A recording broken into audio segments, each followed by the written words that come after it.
నేను రవీందర్ దేశ్ముఖ్, సముచిట్ ఎన్విరోటెక్ పూణే నుంచి వచ్చాను. నేను బయోమాస్ నుంచి బయోచార్ శిక్షణ ఇవ్వడానికి ఇక్కడికి వచ్చాను. Waste to energy training. మేము గత 15-20 ఏళ్ల నుంచి బయోమాస్ ఏవైతే ఆకులు, ఎండిన చెట్లు, వ్యవసాయ వ్యర్థాలు, పొలంలో వ్యర్థాలు, వీటితో బయోచార్ తయారు చేయడానికి ఒక మెషిన్ని తయారు చేశాము. ఇక్కడ మీ ఎదురుగా కనిపిస్తోంది. ఈ యంత్రం యొక్క ముఖ్య ఉద్దేశం ఏదైనా చెత్త, వ్యర్థాలు ఓపెన్ ఫైర్ అంటే గుంటల్లో బయట కాలుస్తారు. దానికి బదులుగా మనం కంట్రోల్ ఫైర్ బయోచార్ సిస్టంతో దానిని పైరోలిసిస్ పద్ధతిలో కాలుస్తాము, బొగ్గు తయారు చేస్తాము. బొగ్గు తయారైన తర్వాత దానితో ఎన్నో ప్రోడక్ట్స్ తయారు చేయవచ్చు. ఎయిర్ ఫ్రెషనర్, డియోరైజర్, సబ్బులు చేయొచ్చు. పొలంలో వేస్తే భూమి సారం పెరుగుతుంది, భూ ఉత్పత్తి, భూసారము పెరుగుతుంది, బ్యాక్టీరియా పెరుగుతుంది, పంట యొక్క ఉత్పాదన మరియు దిగుబడి కూడా బాగా పెరుగుతుంది. దీనిని పొలంలో ఎరువుగా కూడా వాడొచ్చు. రెండోదేంటంటే దీనితో టూత్పేస్ట్ తయారు చేయవచ్చు. అలా ఎన్నో ప్రోడక్ట్స్ బయోచార్తో తయారు చేయవచ్చు. ఈ బయోచార్తో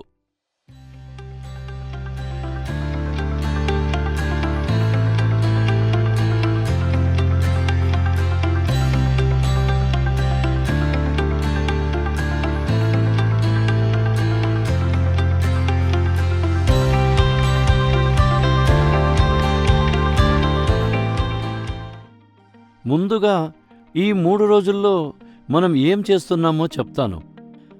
ఎందుకంటే ఇదంతా కొత్త టాపిక్, కొత్త ఆలోచన. మొదటిగా మీ అందరికీ బొగ్గు గురించి తెలుసు.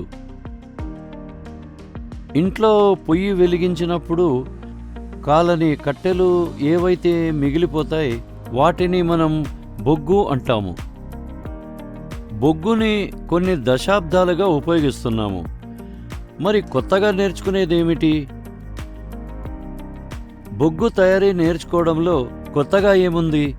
కొత్త ఏమిటంటే అదే బొగ్గుని సైంటిఫిక్ పద్ధతిలో చేస్తాం, శాస్త్రీయ పద్ధతి ప్రకారం. ఇంకొకటి ఏమిటంటే ఇక్కడ మీరు చూస్తున్న బొగ్గు కట్టెలు కాల్చి చేసినది. పుల్లలు కాల్చి బొగ్గు చేయడానికి అడవికి వెళ్ళాలి, పుల్లలు ఏరాలి, లేదా చెట్లు నరకాలి, లేదా ఎండిన చెట్టు కొట్టి వాడతాం. ఇక్కడ మనం ఏం చేస్తున్నామంటే చెత్త అని ఏదైతే పారేస్తున్నామో దానిని ఉపయోగించి బయోచార్ తయారు చేస్తాము. బొగ్గు పొడి లేదా బొగ్గు తయారవుతుంది. మొట్టమొదట పొలంలో పంట వేసినప్పుడు అందులో 10 లేదా 20% మాత్రమే తినడానికి చేతికొస్తుంది. మిగిలిన 70-80%లో 30-40% జంతువులకి పశుగ్రాసంగా ఉపయోగపడుతుంది. దానిలో మిగిలిన 20 లేదా 30% పొలంలోనే కాల్చివేస్తాము నిప్పు పెట్టి. మనందరికీ తెలుసు, పొలం కోతకి రాగానే రాజస్థాన్, పంజాబ్, చండీగఢ్, హర్యానా, ఢిల్లీ ప్రజలకి బ్రతకడం కష్టమైపోతుంది. టీవీలో చూస్తారు, న్యూస్లో వింటారు. అలా అన్ని చోట్ల కలిస్తే రాబోయే కొన్ని సంవత్సరాలలో మన గ్రామంలో కూడా అదే పరిస్థితి రావచ్చు. చెత్తా చెదారం కలిస్తే ఆ సైడ్ ఎఫెక్ట్స్తో ఆరోగ్యం పాడవుతుంది. అదే వ్యర్థాలతో మనం ప్రోడక్ట్స్ తయారు చేస్తే ఆ డబ్బులు వస్తాయి. గ్రామంలో ఉంటూ డబ్బులు కూడా సంపాదించవచ్చు. ఈ ట్రైనింగ్ మీకు 3 రోజులు ఇస్తాము. వేస్ట్ని ఎనర్జీగా మారుస్తాము. దానికి వాల్యూ యాడ్ చేస్తే దాని ధర పెరుగుతుంది, మనకు కూడా లాభం వస్తుంది. సముచిట్ ఎన్విరోటెక్ సంస్థ ఏదైతే ఉందో అది గత 17-18 ఏళ్ల నుంచి ఈ క్షేత్రంలో పనిచేస్తోంది. మేము 2-3 ముఖ్య క్షేత్రాలలో పనిచేస్తాము. ముందుగా కట్టె పొయ్యితో పనిచేశాము. ఈ రోజుల్లో ఇంట్లో, గ్రామాల్లో వాడే కట్టె పొయ్యి నుంచి పొగ వస్తుంది. కాలుష్యం, దాని ప్రభావం మహిళలు, పిల్లల ఆరోగ్యం మీద పడుతుంది. అందుకే మేము పొగలేని పొయ్యి, ఇంప్రూవ్డ్ చూల, మెరుగైన పొయ్యి, దాని రీసెర్చ్ మరియు టెక్నాలజీ మీద దృష్టి పెట్టాము. ఇంకొకటి బయోగ్యాస్ కుక్కర్ మీద పనిచేస్తాము. బయోగ్యాస్ పేడతో చేస్తే దానిని గోబర్ గ్యాస్ అంటారు. కానీ మేము మిగిలిన ఆహార పదార్థాలు, పళ్ళు, కూరలు వాడి పారేసినవి, వాటితో మేము బయోగ్యాస్ తయారు చేస్తాము. ఇక మూడవది బయోచార్ బొగ్గు తయారీ, వేస్ట్తో ఎనర్జీ. ఇక్కడ సముచిత్ ఏం చేస్తుందో చూస్తే, మేము దాని టెక్నాలజీ రీసెర్చ్ చేసి టెక్నాలజీతో దాన్ని మౌల్డ్ తయారు చేశాము. మౌల్డ్తో సహా ప్రజలకి శిక్షణ ఇస్తాం, నూతన టెక్నాలజీకి పరిచయం చేస్తాం, అందరికీ కలిపి ఇస్తాం. ఇక్కడ ఏ వస్తువు కానీ ప్రోడక్ట్ కానీ పేటెంట్ లేదు. ఈనాటి వరకు పేటెంట్ తీసుకోలేదు, ఇక ముందు కూడా తీసుకోము. ఎందుకంటే ఏ టెక్నాలజీ మేము తెచ్చామో సామాజిక దిశగా ప్రజల చెంతకు త్వరగా చేర్చడమే మా ఉద్దేశం. ఇక్కడ మీరు చూడబోయే క్లీన్ పైనే మీకు ట్రైనింగ్ ఇస్తాము. ఆ తర్వాత మీకు ఇష్టమైతే దానిని ఇక్కడే తయారు చేయవచ్చు లోకల్గా. ఈ టెక్నాలజీ ఎలా రీసెర్చ్ చేశారంటే దానిని ఎక్కడైనా తయారు చేయొచ్చు. ఆ తర్వాత మీకు ట్రైనింగ్ ఇవ్వడం, టెక్నాలజీ పరిచయం చేయడం, కన్సల్టెన్సీ ఇవ్వడం, పరిసరాలు మరియు ఈకో ఫ్రెండ్లీ ఆర్గనైజేషన్ ఏ ఉన్నాయో అందులో ఎవరు పనిచేస్తారో, క్లైమేట్ చేంజ్ మీద ఎవరు పనిచేస్తారో వారి జతలో కూడా మనం పనిచేస్తాం. ఈ బయోచార్ ఏమిటి, ఎలా ఉపయోగపడుతుంది మరియు ఎలా తయారవుతుంది? ఇందాక చెప్పినట్లు చెత్తా చెదారం ఏదైతే పారేస్తామో, పంట తర్వాత దేన్ని మనం ఓపెన్ ఫైర్ చేస్తామో లేక కాలుస్తామో దానిని తీసుకొని ఒక సైంటిఫిక్ పద్ధతిలో బయోచార్ తయారు చేస్తాము. అందులో పుల్లలు, ఎండుటాకులు, ఎండు కొమ్మలు, కింద పడినవి, కొబ్బరి టెంకలు, కొబ్బరి బోండాల చిప్పలు, ఏవైనా పుల్లలు, కొమ్మలు, ఆకులు ఎండినవి ఉంటాయో వాటితో బయోచార్ పొడి తయారవుతుంది. వీటన్నిటినీ తీసుకుని బయోచార్ తయారు చేసి ఎనర్జీగా వాడితే దానితో వచ్చే లాభం ఏమిటంటే, భారతదేశం యొక్క ఇంపోర్ట్ అంటే ఖనిజ ఉత్పత్తులు, పెట్రోలియం ప్రోడక్ట్స్ 10 నుంచి 15% తగ్గుతాయి. అలాగే ఈ టెక్నాలజీ ఏదైతే ఉందో దానిని తీసుకొని ఒక చోట పెద్ద ఫ్యాక్టరీ నిర్మించి అక్కడే అన్నీ తయారు చేద్దామని అనుకుంటే మనకి ఎనర్జీ లభించడం మాట అటుంచి ఎనర్జీ ఖర్చు ఎక్కువ అవుతుంది. చాలా తక్కువగా ఉన్నా దాని వాల్యూమ్ ఎక్కువగా ఉంటుంది. ఆ కారణంగా దానిని తీసుకుని రావడానికి వెళ్ళడానికి చాలా ఎక్కువ ఖర్చు అవుతుంది. అందుకే ఆర్థికంగా లాభదాయకంగా ఉండదు. ఈ టెక్నాలజీ ఏదైతే మేము కనిపెట్టామో అది చాలా సులభమైనది. ఎక్కడైతే మనకి బయోమాస్ అవైలబుల్గా ఉందో, ఎక్కడైతే చెత్త చెదారం ఉందో అక్కడికి వెళ్ళి అక్కడే అసెంబుల్ చేసి అదే చోట దానిని ఉపయోగించి చార్ పొడిని తయారు చేయవచ్చు. ఇందులో పర్సెంటేజ్ ఎలా అంటే 10 కిలోల బయోమాస్ని బయోచార్లా మార్చి చేస్తే 10 నుంచి 30% అవుట్పుట్ వస్తుంది. 100 కిలోల బయోమాస్కి బదులుగా 20 లేదా 30% పొడిని తేలికగా తీసుకెళ్ళొచ్చు. అందులో ఖర్చు కూడా తగ్గుతుంది. దాన్ని మనం యాజ్ అన్ ఎనర్జీ లేదా ఇతర ప్రోడక్ట్గా యూజ్ చేయవచ్చు. ఇక్కడ చూస్తున్న విధంగా ఇందులో బయోమాస్ వేసేస్తాము. కింద ఉన్న రంధ్రాల్లోంచి దానికి ప్రైమరీ ఎయిర్ లభిస్తుంది. అలాగే 2 స్క్వేర్స్కి మధ్యలో ఉన్న గ్యాప్లో సెకండరీ ఎయిర్ లభిస్తుంది. దీనిలో యాక్చువల్ ప్రాసెస్ ఏదైతే ఉందో దానిని పైరోలిసిస్ అంటారు సైన్స్ ప్రకారం. ఇక్కడ బయోమాస్లో గ్యాసెస్ ఏవైతే ఉంటాయో అవి వేడెక్కుతుంటే గ్యాసెస్ బయటికి వస్తాయి. అక్కడే మనకు మంట కనిపిస్తుంది. ఎప్పుడైతే మంట ఆరిపోతుందో దాని అర్థం అన్ని గ్యాసెస్ బయటికి వెళ్ళిపోయాయి అని. ఇక మిగిలింది కార్బన్. మంట ఆరిపోగానే పొయ్యి తీసి పక్కన పెట్టుకొని వాటి మీద నీళ్లు చల్లుతాం. వెంటనే అవి చల్లారిపోతాయి. ఆ బ్లాక్ పొడి ఏదైతే ఉందో అది బయోచార్. ఇందులో పెద్ద బట్టీని కూడా డిజైన్ చేశాము. అది పెద్దదేమీ కాదు, కానీ మనం వాడే ఈ పొయ్యి కన్నా 8 రెట్లు పెద్దది.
ఇప్పుడు మనం ఈ బాక్స్ తెరిచాం కదా, ఇక ఇందులోని ఒక్కొక్క పార్ట్ పక్కన పెడదాం.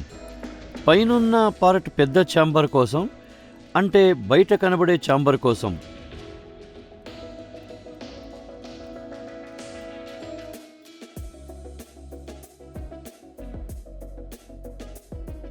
ఇది పైన పెట్టే మూత ఒక పక్కన పెడదాం. ఇది ఇవన్నీ అసెంబుల్ చేయడానికి స్క్రూస్ ప్యాకెట్. అది ఈ హ్యాండిల్తో ఛాంబర్ బయట ఛాంబర్లో ఒక పార్ట్. ఫోటోలో మనకి పెద్ద కిల్ కనిపించింది. ఈ ప్యాకింగ్ వల్ల చిన్నదిగా కనిపిస్తుంది. దాని ఖర్చు తక్కువగా ట్రాన్స్పోర్టేషన్ కోసం ఈ చిన్న బాక్స్లో పంపిస్తాం. ఈ పార్ట్ తీయి. ఇది లోపల ఛాంబర్ది.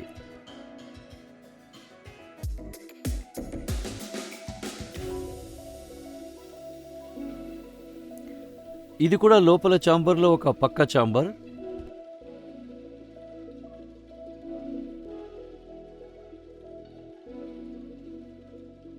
ఇది చిన్న ఛాంబర్ లోపల పక్క ఉండే ఛాంబర్.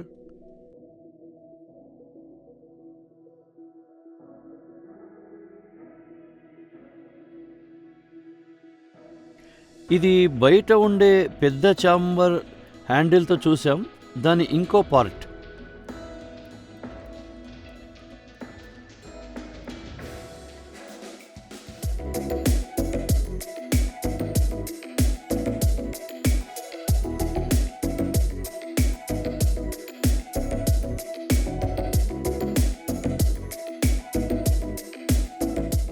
మనం మొట్టమొదటి ఛాంబర్ అన్నిటికన్నా చిన్నది, దానిని అసెంబుల్ చేద్దాం. ఇది ఇలా పెట్టాలి. ప్రతి ఛాంబర్కి కన్నాలు ఉంటాయి. ప్రతి పార్ట్కి కింద సైడ్లో 5 కన్నాలు ఉంటాయి. వాటిని కిందికి ఉండేలా చూడాలి. ఇక్కడ పెట్టండి. ఇప్పుడు స్క్రూ పెట్టండి.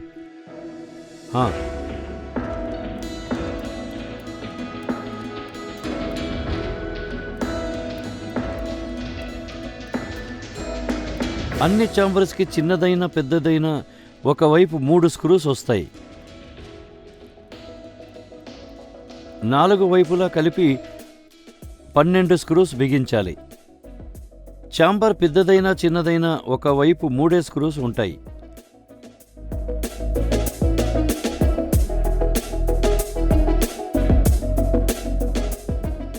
ఇదిగో లోపల ఛాంబర్ మనదే కంప్లీట్గా అసెంబుల్ అయ్యింది.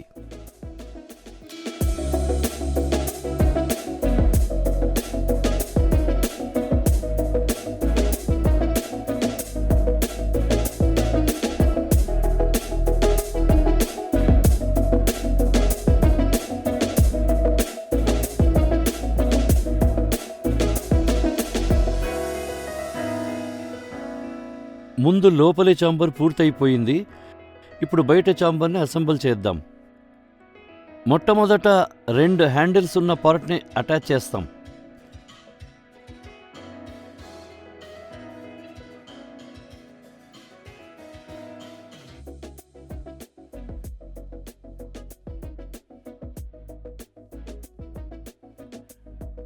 హ్యాండిల్ ఉన్న పార్ట్ని అటాచ్ చేస్తున్నప్పుడు దాని మధ్యలో డిస్టెన్స్ ఉంచడానికి ఒక డివైడర్ వస్తుంది.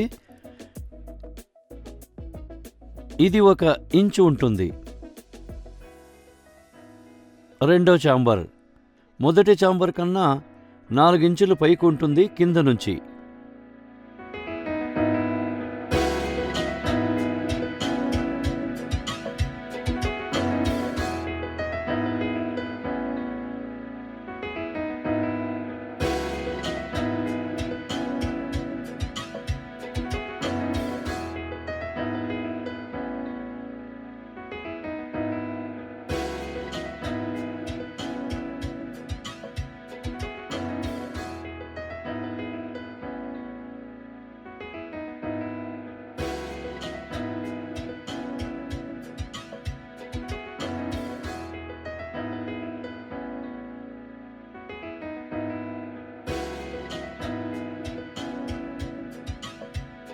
ఇక ఇప్పుడు మనం 2 ఛాంబర్స్ యొక్క భాగాలని ఒకదానితో ఒకటి బిగించాము. ఇప్పుడు కింద భాగాన్ని బిగించాలి. కింద భాగాన్ని బిగించేటప్పుడు తేలికగా చేయడానికి దానిని తల కిందగా చేసి భాగాలని బిగిస్తాం.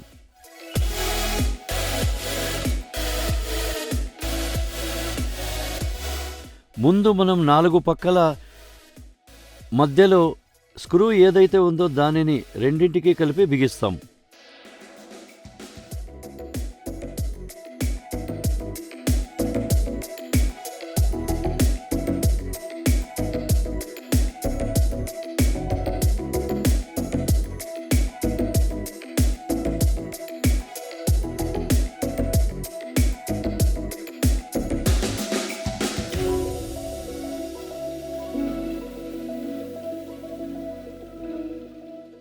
ఇప్పుడు మన పొయ్యి బయోచార్ కిల్ యూజ్ చేయడానికి అసెంబుల్ దాదాపు రెడీ అయింది. ఇక ఇప్పుడు దీన్ని యూజ్ చేయవచ్చు. ఇప్పుడు దీనిని సరిగా నించోపెడదాం.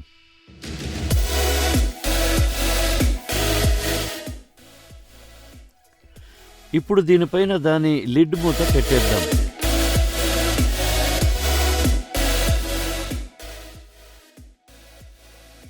ఇలా మూత పెట్టిన తర్వాత ఈ పొయ్యి యూజ్ చేయడానికి మనకు సిద్ధంగా ఉంది.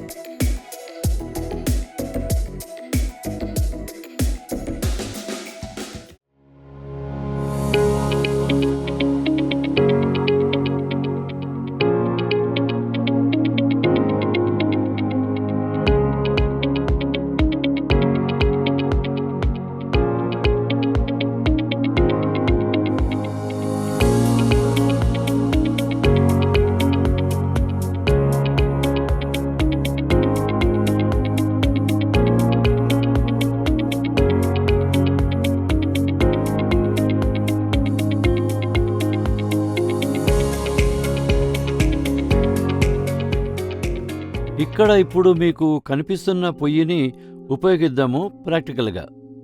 ఇందులో మీరు పొలంలోని వ్యర్థాలు, అగ్రికల్చరల్ వేస్ట్, ఉత్పాదన తర్వాత వేస్ట్ ఏదైతే ఉందో దానిని ఇందులో వేయొచ్చు. ఎండు మొక్కలు, చెట్లు ఉపయోగించవచ్చు. విరిగిన కొమ్మలు గార్డెన్లోవి, బంగళాలోవి అవి వాడవచ్చు. ఈరోజు ప్రాక్టికల్గా చూడబోతున్నాము. అవిగో 2 కొమ్మలు ఏరి తీసుకొచ్చాం.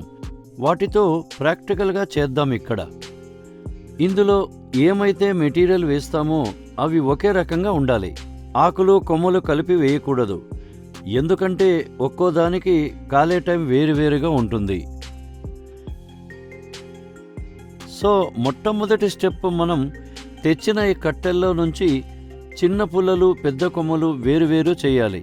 మీకు నేను చెప్పిన విధంగా ఈ పెద్ద కొమ్మలు విడిగా ఒక పక్కన పెట్టాలి. ఇంకా ఈ చిన్న కట్టెలను ఒక చోట చేర్చి ప్రాక్టికల్గా చేద్దాం.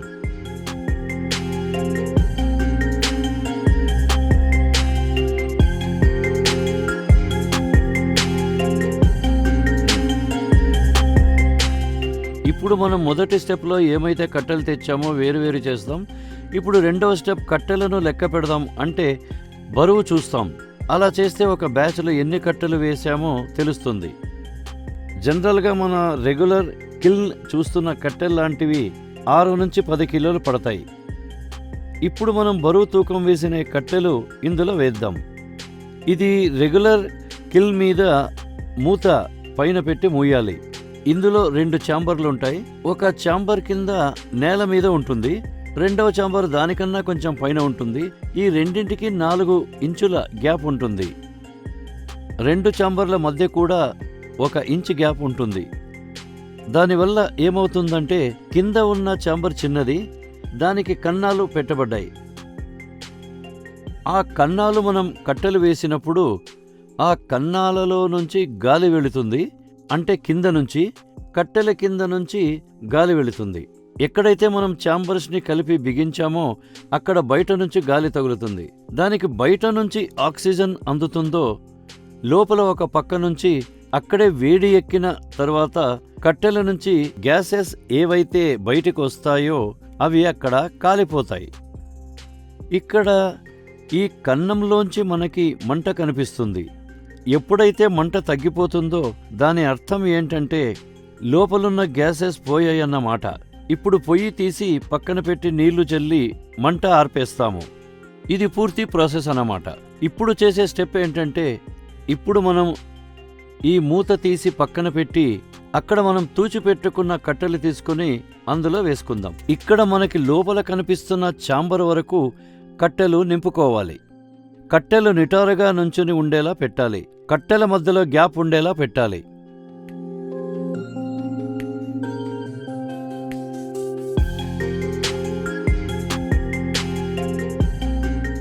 అలాగే పెట్టాలి, అన్ని వైపులా సమానంగా. ఒక మూల ఎక్కువ ఒక మూల తక్కువ నింపకూడదు.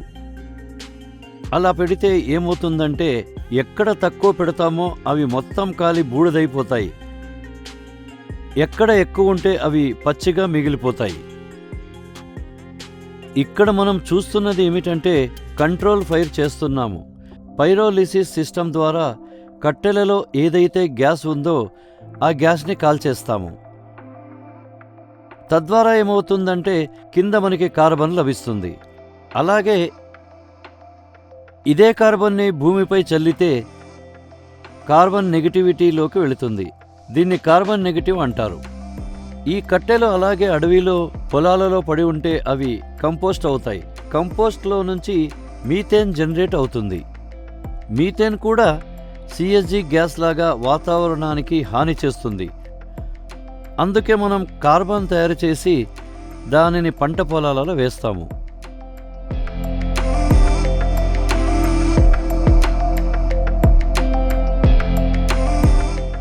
ఇప్పుడు ఇందులో మనం కట్టెలు పేర్చాము. కట్టెలు మ్యాచెస్తో నేరుగా అంటిస్తే అంటుకోవు. అందుకే వీటిపై కొంచెం పొట్టు, ఎండుగడ్డి, పేపర్ లేదా ఎండాకులు ఏవైతే ఎండినవి ఉన్నాయో ఇందులో కొంచెం వేద్దాం. అలా చేస్తే కట్టెలు త్వరగా మండుతాయి. ఒకసారి మంట అంటుకుంటే కింద కట్టెలు వాటంతట అవే కాలుతాయి. అయితే ఇప్పుడు అగ్గిపుల్లతో మంట అంటిద్దాం ఒకే చోట. చాలు.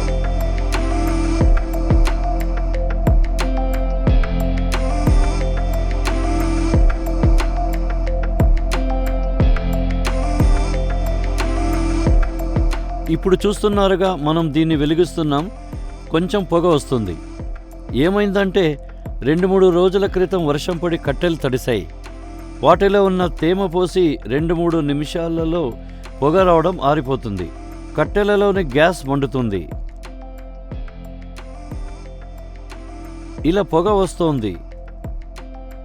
ఇదేమీ పనిచేయదని కాదు అని ఏమీ లేదు.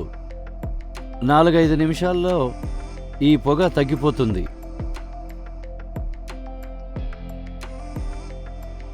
ఇక్కడ మీరు చూసినట్లయితే పొయ్యి రాజేసి ట్రెడిషనల్ పద్ధతిలో కట్టెలు కాలుస్తున్నప్పుడు కింద నుంచి మంట పెడదాం. మంట రాజుకున్నప్పుడు పైనుంచి కట్టెలు పెడతాం. ఇక్కడ మనం ఏం చేశాం? మొదట కట్టెలు పెట్టాము, పైనుంచి మంట పెట్టాము. పైనుంచి మంట ఎందుకు పెట్టాము అంటే కింద నుంచి పెడితే కిందనున్న కట్టెలు కాలి పైకి వచ్చే సరికి పూర్తిగా కాలి బూడిద అయిపోతుంది. బొగ్గు కొద్దిగా లభిస్తుంది.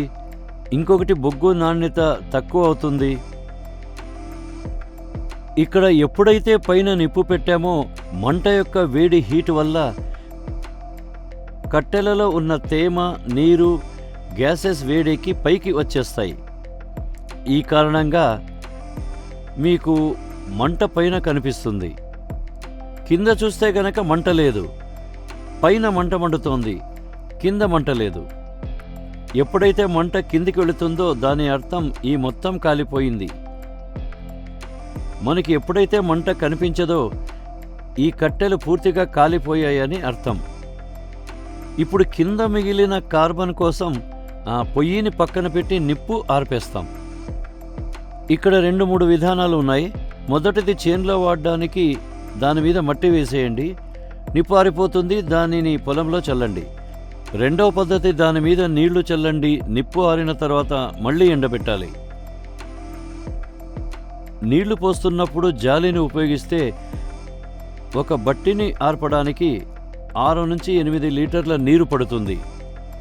అలా కాకుండా పొలంలో వాడే పైపుని, అంటే మందులు చల్లడానికి వాడే పైపు, అదే స్ప్రింక్లర్ పంపు వాడితే 7-8 లీటర్ల నీరు బదులు 1-2 లీటర్ల నీరుతో పని అయిపోతుంది. ఈ మొత్తం బొగ్గుని ఆర్పడానికి 1 నుంచి 2 లీటర్ల నీరు పడుతుంది. అతి తక్కువ నీటిని వాడొచ్చు. ఇంకొక పద్ధతి, ఈ బొగ్గుని ఒక మూసి ఉన్న డబ్బా, ఎయిర్ టైట్ డబ్బా అంటాము. అంటే ఏదైనా మెటల్ డబ్బా, ప్లాస్టిక్ డబ్బా కాదు. ఆ డబ్బాలో ఇది వేయండి, దానిపై మూత పెట్టండి. 2 లేదా గంటన్నరలో మొత్తం ఆరిపోతుంది. దానికి ఆక్సిజన్ అందడం ఆగిపోగానే అది ఆరిపోతుంది. అక్కడ మీరు అస్సలు నీరు వాడనవసరం లేదు. ఇంకో విధానం ఉంది. మీరు ఎక్కువ పరిణామంలో చేయాలంటే మా దగ్గర ఇదివరకు వచ్చి ఆయిల్ బాటిల్స్, నూనె పీపాలు, 200 లీటర్లవి ఇనుముతో చేసినవి టిన్వి, వాటిని తీసుకోండి. వాటి మూతలు ఎలాగో టైట్గా ఉంటాయి. ఫస్ట్ బ్యాచ్ అయిన వెంటనే అందులో వేసి మూత పెట్టడమే. గంటన్నరలో మొత్తం ఆరిపోయి బొగ్గు తయారైపోతుంది.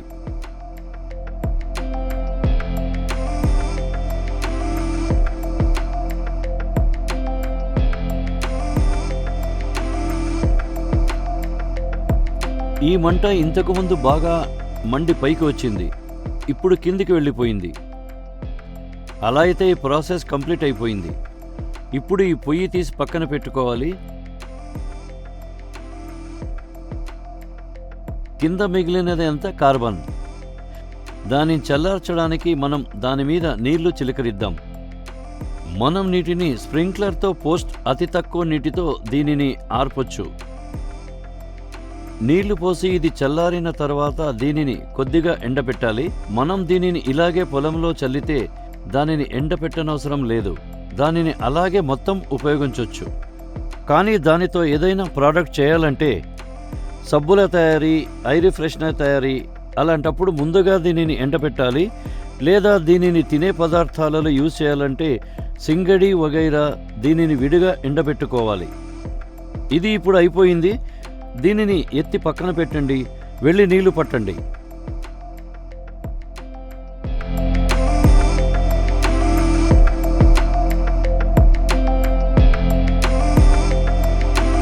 దీనిని ఇప్పుడు మనం ఆర్పేశాం కదా. ఇప్పుడు దీని బరువు చూద్దాం.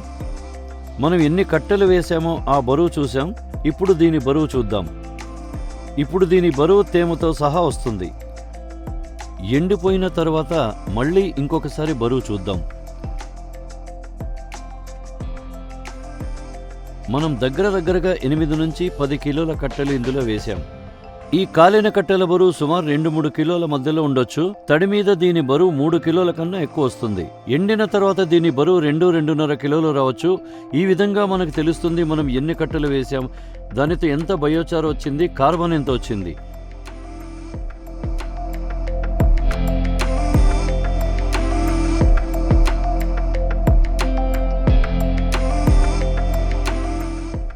ఎండిన తర్వాత సుమారు 2 కిలోలు ఉంటుంది.